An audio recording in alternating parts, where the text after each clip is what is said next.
Hey guys, David here at the CrystaLac Company. This time of year, we typically start getting a lot of questions about temperature, humidity levels, things like that. Always in the fall, right before winter, and always in the spring, right before summer. And it's very important that we do address this, so we appreciate the opportunity to do so.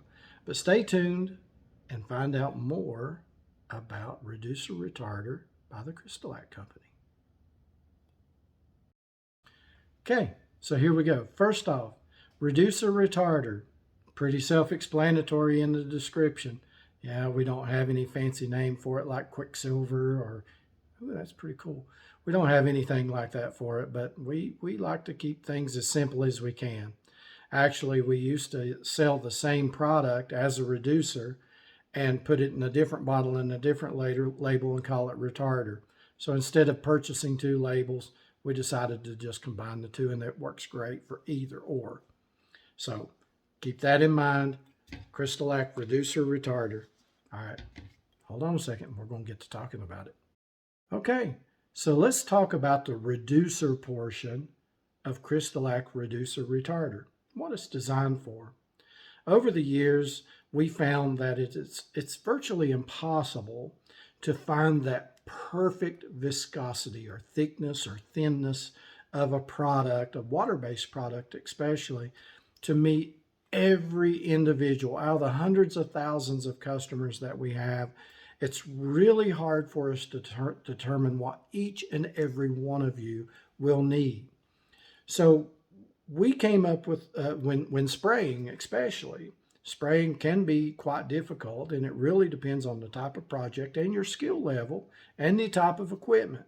So we can't be there for everything. So we recommend 1 ounce of reducer retarder per pint of product. Now that gives you a generalization. If you go 1.1 ounce into a pint, the product's not going to be damaged at that point. Now you wouldn't want to add a pint of reducer to a pint of any of our products. It's going to change the whole working mechanism of it. It's going to thin it out way too much. Now there might be an opportunity to, or an occasion where you need to. It's not going to damage the product. The reducer portion of it was designed to allow the viscosity to come down in small increments, but keep the solids high. So your final film coat is still as exact as it would be. Woo! I messed that one up. Yeah, I might even have said a dirty word there. I don't know. But anyway, we're talking about the amount of reducer in your product, whether it's Bright Tone or Extreme Protection or even the Flippin' Awesome Furniture paint. It's designed to bring that viscosity down, so in order for it to be better to spray. With our reducer, it doesn't affect the solids. So your final film coat is the same as it would be if you had it used the retarder. In difference, you can use water to reduce your product, but water in itself will reduce the solids and not leave you with a final film or a final coat the same thickness, or it just essentially waters it down. So the final film coat won't be as thick as what it would be if you use the products without the reducer. So hope that covers that. Hold on a minute and we'll do our best to get through the retarder portion. This is the part that everybody loves. Be right back.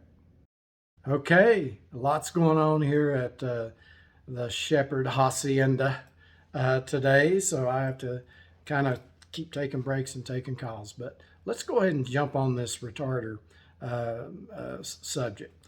CrystaLac Reducer Retarder, the retarder portion of that is designed for those low humidity, high temperature environments where evaporation of the water from the products may occur too quickly. Just like if you're applying it in colder temperatures, at the bare minimum of 68 that we recommend, may work at 65, but you just got to practice and find out for yourself. But at 68, you shouldn't have any problems, and above, up until you get around 75 degrees, and then it may be too hot in the reducer Retarder will help with that, slow it down so it can level out. It allows the products to dry slower so you don't end up with any issues there. It's not absolutely necessary to avoid brush strokes and things like that if you follow our recommendations. Now, there are different styles of projects. I mean, we are involved in the luthier market, musical instrument market, wooden boat market, tumbler market, um, floors, cabinets, furniture flipping. We're involved in all these markets, so we have to come up with a minimum, a place where it works okay 90% of the time in all these situations. But you may need to adjust that. You may need to evaluate the product, use it in the climate that you're going to be using it on or using it in, and the type of projects that you're going to be using it on before you jump on, your primary project. Okay, lots going on here at the Shepherd Hacienda today, so I have to kind of keep taking breaks and taking calls. But let's go ahead and jump on this retarder subject. CrystaLac Reducer retarder, the retarder portion of that is designed for those low humidity, high temperature environments where evaporation of the water from the products may occur too quickly. Just like if you're applying it in colder temperatures at the bare minimum of 68 that we recommend, may work at 65, but you just got to practice and find out for yourself. But at 68, you shouldn't have any problems and above up until you get around 75 degrees, and then it may be too hot, and the reducer retarder will help with that, slow it down so it can level out. It allows the products to dry slower so you don't end up with any issues. Whoops, had to take that call. Yeah, it'll slow the process down, allowing the products to work. Dorinda has done an amazing job in developing these products to actually take the work out of it for you as they are in the can. Lots of folks are used to mixing 2 different things or 3 different things to get their products to work. And with our products, it's just not necessary the majority of the time.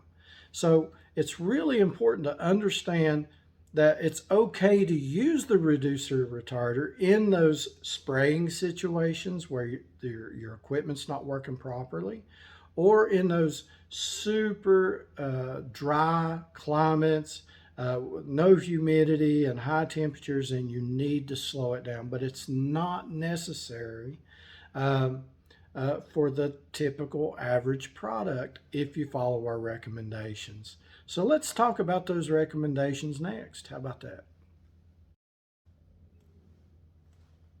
I know you guys get tired of hearing the same thing from old Dave Shepherd all the time on recommendations on how to apply the products.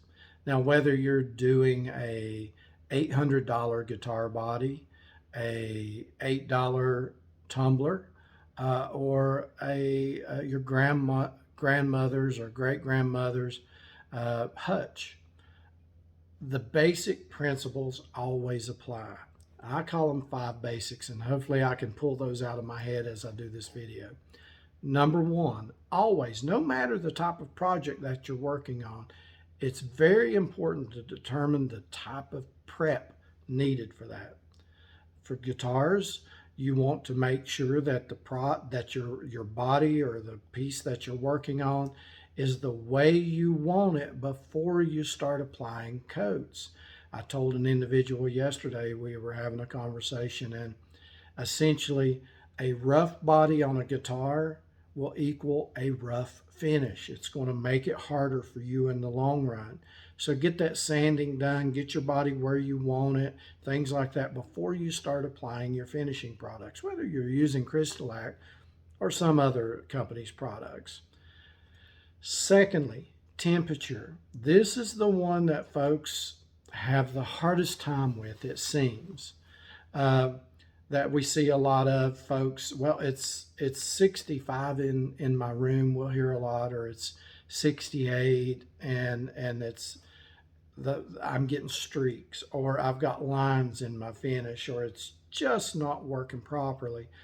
Well, 99.9% of the time, if you're seeing that, it's based on temperature, especially as the seasons change. And here in the mountains of Tennessee, we see 4 actual different seasons here. Many of you don't, but here in Tennessee we do. We've got winter, spring, summer, and fall. And each time when we're finishing a project or applying finishing coats to it, we have to adjust. We have to mentally think about, well, it's super hot, super humid out here today. Maybe we need to add a little bit of retarder to this to slow it down, give it some time to level out and do the work that it's intended to do. So keep that in mind. Okay, going to try this now. Application. This is where you see the versatility of CrystaLac Company products. We're used in, like I said before, everything from stainless steel, tumblers, arts and crafts, canvas, wood, fiberglass, glass. Our products are used all over the world in all different kinds of situations or on all different types of projects. So it is important whether you're spraying or whether you are brushing, wiping on, however you're applying the products, that you apply in a thin coat. Now, what if you're a first-time user of CrystaLac products, or you're a long-time user and have never heard this? It's really, really important to go with 2 wet mil. Now, I'm not talking about 2 milliliters. I'm talking about the gauge that is used to determine the thickness of the wet coat when it is applied to the project that you're working on. 2 wet mil is equivalent to 2 sheets of notebook paper. It's super thin. Now, it's really hard sometimes for folks to understand that they need to apply it thin so the products will level out and they'll dry properly. Lots of folks feel like the thicker the better. The thicker they apply it, the better they are. And in some products, solvent-based especially, that's fine. You can apply those products thicker because they have those heavy solvents in them that flash off that we talked about previously. So thin coats, 2 sheets of paper thick, whether you're spraying or brushing.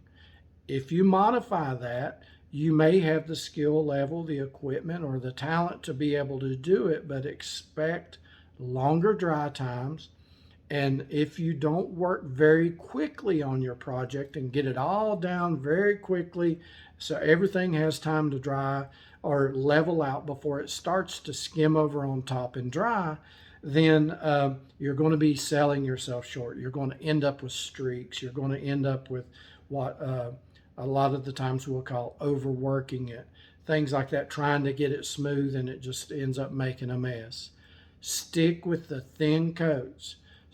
Every time, it'll make all the difference in the world. We promise, we assure, trust the process, it will work. So we've got so far prep, temperature, and application. Thin coats, work quickly. You don't have to overwork it. I coined the term, some like it, some don't. Wet it and forget it. So remember in that part 3, wet it and forget it. And that'll make all the difference in using CrystaLac Company products.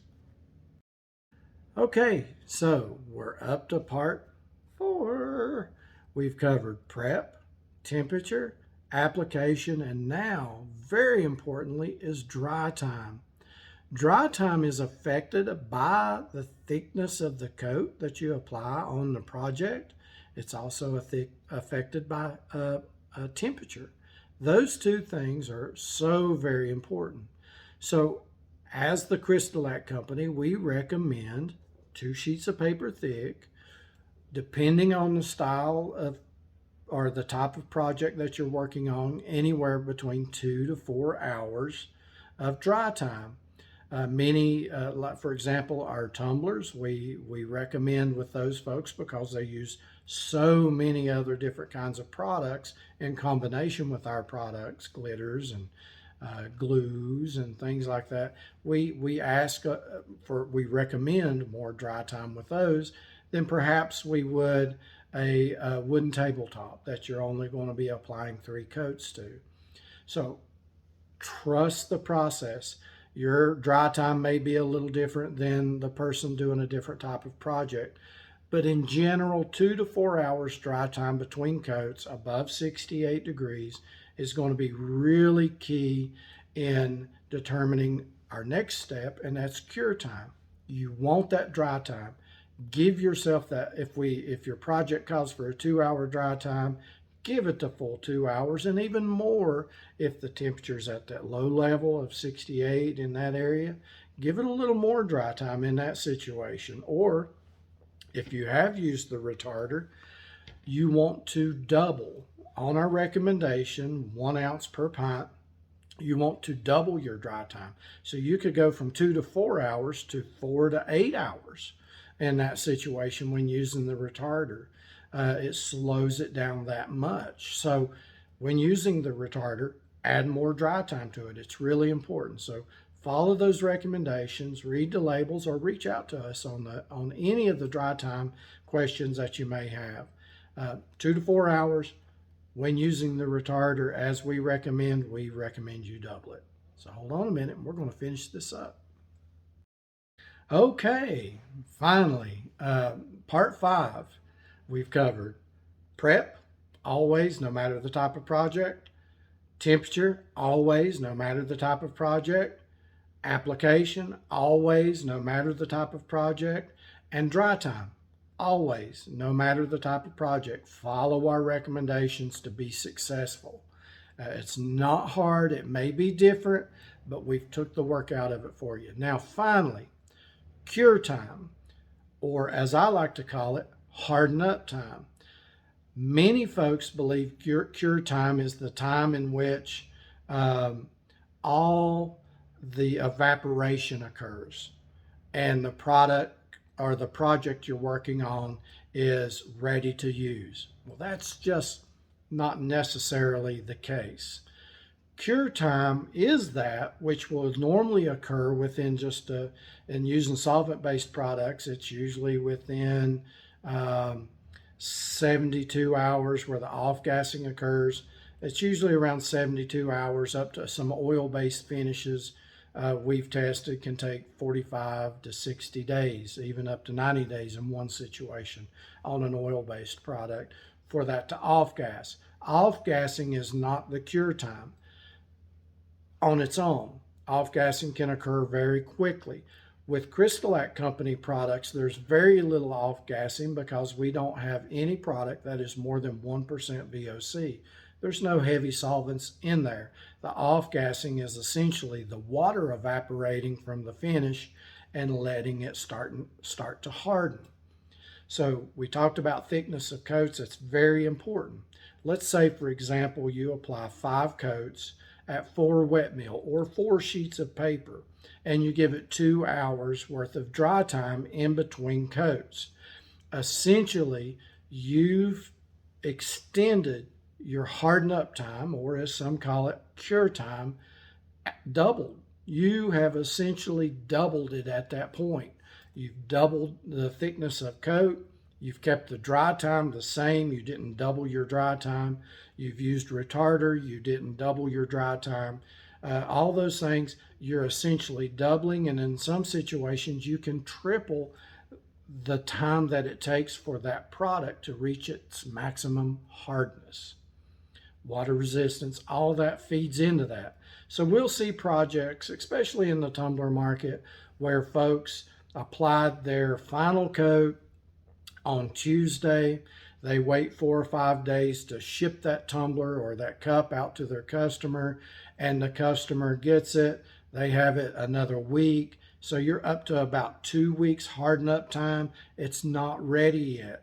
It's not ready to go in the sink. It's not ready to be soaked in water and things like that because it can disturb the finish. Now, typically, if it's not put in a dishwasher with a combination of detergent, high heat, and water, if it's just sitting in a sink or on a counter, it's a couple of weeks old, it may turn a little bit white, but if allowed to dry and harden without picking or pulling at it back up, then it should be fine. Typically it will be. But the key is knowing the thickness of the coat you applied, your dry time, your application, putting it on thin, letting it dry, do all these things. All that affects your final cure time or harden up time. So it's very important to stick with the recommendations or as close as you can. And just remember, this may make you slow down, not overwork. For example, when using a reducer retarder will help you if you want to use too much pressure using a brush and you're acting like a snowplow. It may help you if you're overworking the finish, you're trying to level it out with the brush because perhaps the temperature's a little bit low and it's not leveling out on its own, or even if you've missed a spot and you come back 4 or 5 minutes later and you try to touch that spot up and leave brush marks or something in it. This will help you. It'll give you a little more work time, but if following the recommendations, it's not absolutely needed. It may help you go through a learning curve switching from solvent-based products to our water-based products. It may help you in that, but I see so many people thinking they have to use retarder. You don't. Practice, practice, practice. Wet it and forget it, temperature correct, a proper amount of dry time for your project, and the cure time, the final 5th step, the cure time will be so much better. Now, cure time on one coat is going to be very short in comparison to perhaps 10 coats or more. 10 coats or more will take more cure time and harden up time in comparison to one. If you apply 3 coats or 5 coats to a piece of furniture, you don't have to wait 30 days. That's going to, and if the temperature's correctly and you applied the proper amount of product, you're not going to have any of those issues. So I know I started this out talking about what retarder is, what reducer is, why we designed it, why we have this product, and we love having it as an offering to you to complement all of our products. But it's necessary for you not to use the reducer retarder to go around our recommended procedures. Stick to the 5 basics that we just covered, and your performance is going to be much better. If you're in a high temperature, low humidity area, that things dry out really quickly, then you may want to use a little bit of retarder to help give that time needed to level out. So I know I've kind of skipped around a little bit. I tried to keep it in place. You may have to watch this a couple or 3 times. I know we're not professional video makers or anything like that. We make paint and we make specialty coatings no matter what you need it for. So I hope this helps. If anybody has any questions, feel free to contact our main office, Facebook, Instagram, TikTok, or just give us a call. We'll be glad to help you with any of your issues or problems. So thanks a lot, and we'll be talking to you soon. Bye.